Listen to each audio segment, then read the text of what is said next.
this theory called 15-minute cities. Now, this was a conspiracy theory from World Economic Forum, from the UN, that started popping up in the UK. And the theory behind it is you live in the city center where everything's within 15-minute walking distance, 15-minute cities. You know, you don't have to drive anywhere. Your commute to work is walking distance. All the shops are there. You're confined in this area. Maybe you have access to mass transit, a train line or something. You could always get an Uber somewhere else. But the idea is you don't have to go anywhere. The conspiracy side to that, of course, is you don't get to go anywhere. It's always coupled with you can't fly as many times as you hope. You have a carbon limit that you're supposed to keep within, hence why you have no cars. But they sell it to you like, oh, hey, you don't have to drive anywhere. You don't have the added burden of buying gas and paying for a car. And you could just rent there for the rest of your life, I guess. And there's no parking anywhere, so you don't have to, instead of parking lots, you have some sort of utopia, I guess. So here's a tweet. This is from someone called Wall Street Apes, which is an interesting name. Wow, it's really happening. First 15-minute city in America. Now, this brand new rental community in Tempe, Arizona has all the amenities: fitness center, dog park, outdoor kitchen. I like how that's a factor. Not just a patio restaurant, but an outdoor kitchen. What better way to assure you'll have bugs in your food? Something's missing. So there are no cars in this community at all. Isn't it great? The community is called cul-de-sac, which of course means a street with no exit. And I didn't realize this reading it before, but calling it cul-de-sac is a street where there's no exit, except the only option is to turn around from where you came from. So that's pretty ironic. And co-founder Ryan Johnson says the demand is strong. Every generation, including 90% of Gen Z, would like to pay more to live in a walkable neighborhood. That doesn't make sense. Throw your money away just so you can't get anywhere. I mean, they did invent, even before cars, we had horse and buggy. Let's get to the video here because it is very striking. This brand new rental community in Tempe has all the amenities: fitness center, dog park, outdoor kitchens, but something's missing. So there are no cars in this community at all. Isn't it great? Cul-de-sac is the first community in the U.S. designed... Isn't it great? You can't get anywhere that you need to go outside of your town. Now, the utopian part is, why would you need to leave the place where you've got everything? But the sinister part is, why do you need to go anywhere, Amazon Prime citizen? It's like the Truman Show. Why do you need to leave the dome? And built specifically for car-free living. Co-founder Ryan Johnson says the demand is strong. Every generation, and including 90% of Gen Z, would like to pay more to live in a walkable neighborhood. Retail, restaurants, and to start new... Would like to pay more.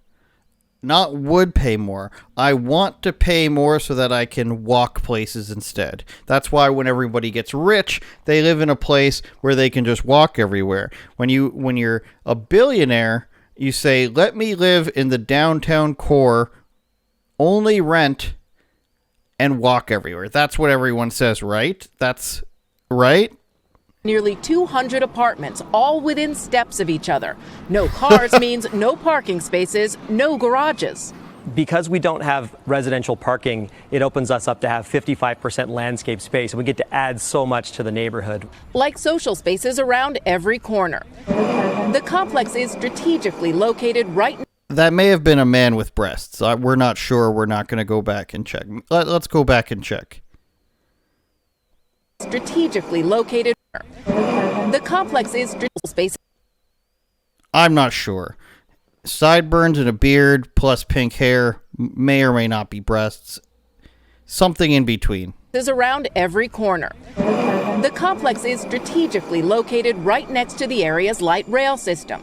All residents get a free pass. The first 200 also get a free electric e-bike, and a partnership with Lyft gets them discount rides. I've been fine just going via rail or just biking. Juan Ramos.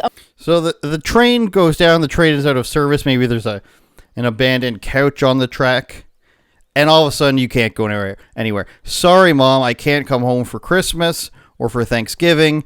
One of my friends who is just steps away, they live just steps away in an equally as depressing department, they decided to self-expire on the train tracks, so there is no way out of the city. I'm in the middle of the desert. The air conditioning unit is down. We are dying of thirst, but there's no way out. I'm sorry. Sorry about that, Mom. Among the first 100 to move in here grew up in Arizona, but left because he didn't like the car-dependent sprawl. At 27, he just came back and says living car-free has opened his eyes. Frankly, for most of the apartments I've lived in for years, I've never even talked to my neighbors. I know people, like, that's Pete over there, that's Ben over there, and I'm like, that's the first time I've said that. Residents often gather near the retail stores, which focus on small businesses. Jada Stratman is moving both her Home Sense business and herself in.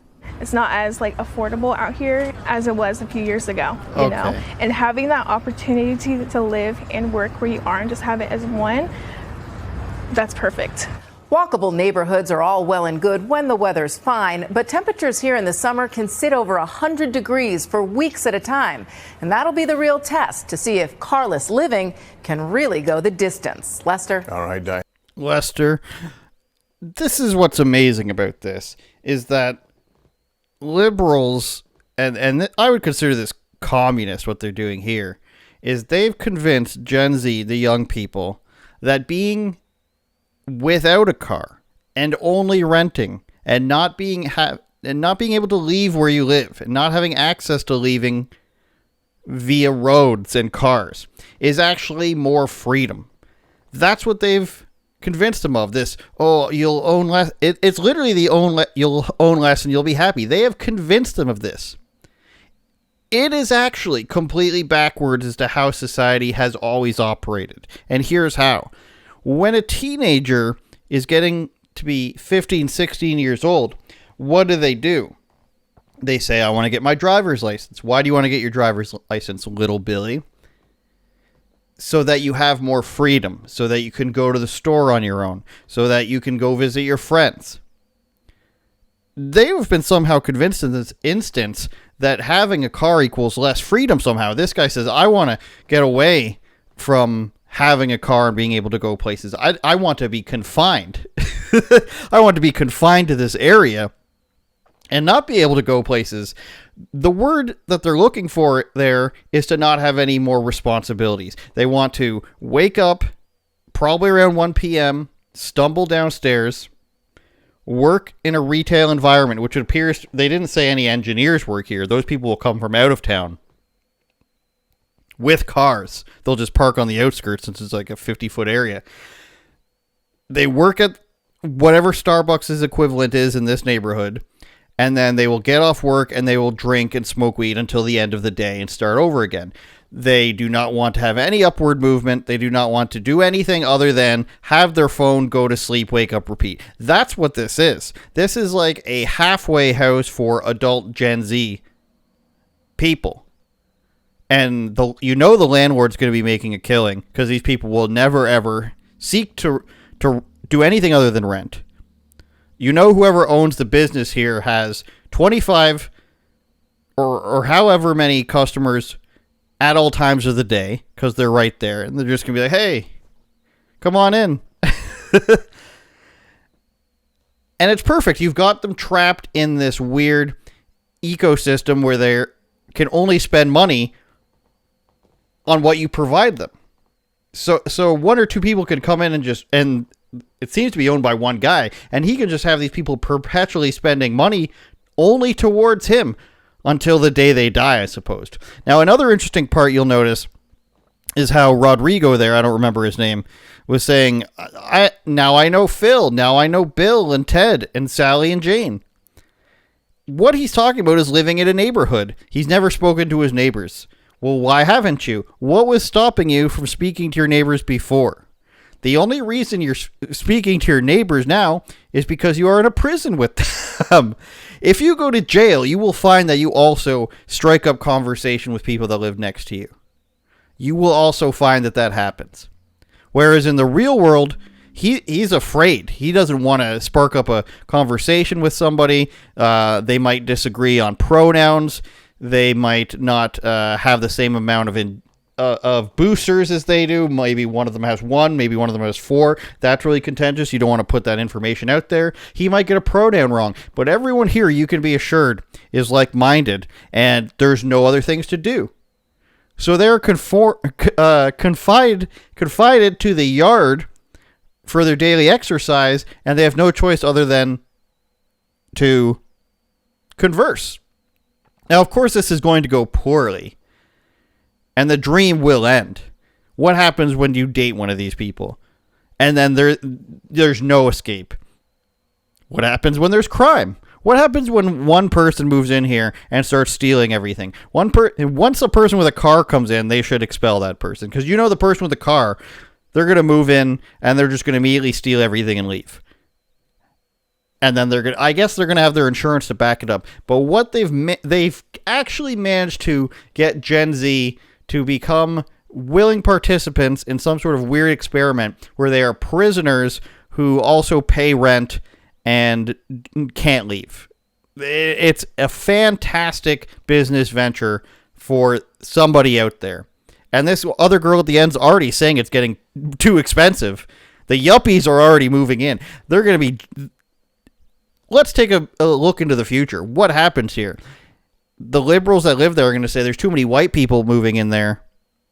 And then they're going to get ousted. And then they're going to have some sort of weird ethnocentric,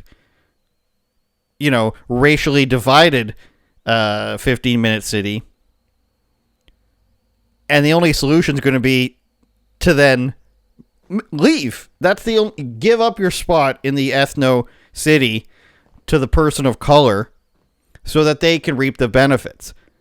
But when from the outside looking in, what have you actually done? You've segregated non-white people into a prison. That's how it happens in communism. And that's just they're just taking the most scenic... It's not even a scenic road, but it's definitely a winding road all the way to communism. And it's got flowers and everything. And at the end of the road, it's just prison doors. And you go in, the doors are open when you get there. And they're like, come on in. You don't have to go anywhere.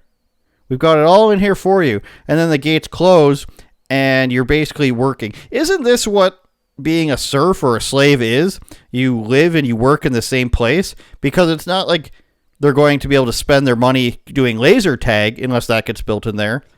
You can't drive on over to the Arizona Cardinals football game. You got to go and get on that train. My guess is it's probably an electric train. But once this happens, you are confined. And I think they said there's another one coming. That one's Tempe, Arizona. There's another one coming somewhere. I don't know. Turn it up, Jordan.